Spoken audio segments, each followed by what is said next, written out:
Britain is preparing to send extra land, air and sea forces to Eastern Europe to support NATO allies as Russia masses tens of thousands of troops on its border with Ukraine, threatening a full-scale invasion.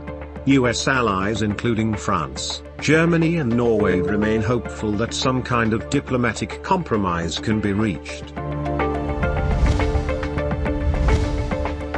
NATO has no plans to deploy combat troops to non-NATO member Ukraine in the event of a Russian invasion, NATO Secretary General said on Sunday. There is a difference between being and being a strong and highly valued partner as Ukraine. There's no doubt about that. North Korea launched a suspected ballistic missile on Sunday, according to the South Korean military, marking potentially the seventh missile test the nation has conducted so far in 2022.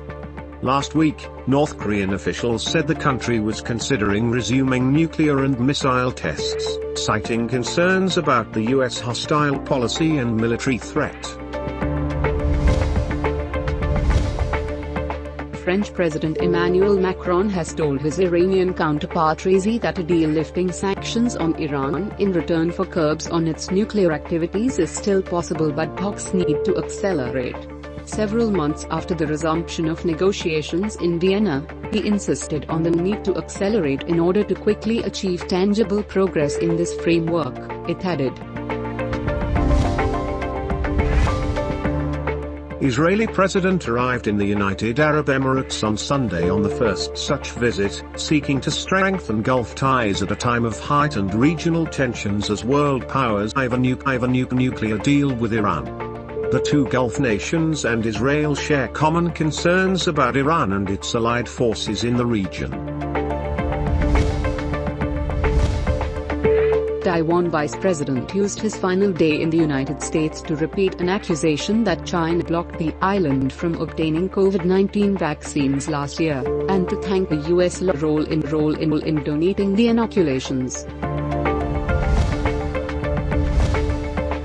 A storm hit coastal areas in northern Germany overnight, disrupting train services and prompting flood warnings, including in the port city of Hamburg, emergency officials said on Sunday. The German Weather Service had warned of hurricane-force wind in the north that could reach speeds of almost 100 km per hour. 32 individuals lost their lives to Lassa fever in just 3 weeks in Nigeria, data from the Nigeria Center for Disease Control revealed. In 2019, the center said 796 cases were reported, while in 2020, a total of 1,165 cases were confirmed at the peak of the pandemic. Pakistan logs 7,978 new COVID-19 infections, pushing country's positivity ratio to 12.46%. Coronavirus infections place Pakistan's number of active cases at 100,005. 29 more people succumbed to coronavirus, taking country's COVID-19 death toll to 29,248. Prime Minister Imran Khan welcomed on Sunday Canadian Prime Minister's unequivocal condemnation of Islamophobia. Taking to Twitter, PM Imran lauded Trudeau's plan to appoint a special representative to combat this contemporary scourge. In a bid to meet the country's demand, Pakistan may import over 500,000 tons of petrol and around 250,000 tons of diesel next month, and relies almost 80% on imported oil, as local production is not enough to meet the surging demand.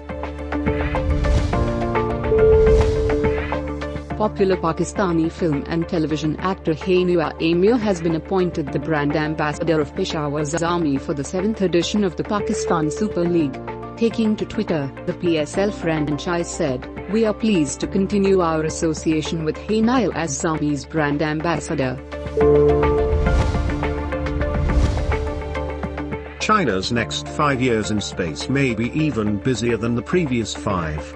The nation released a white paper stating China has achieved a great deal in the final frontier, restarting the assembly of a space station.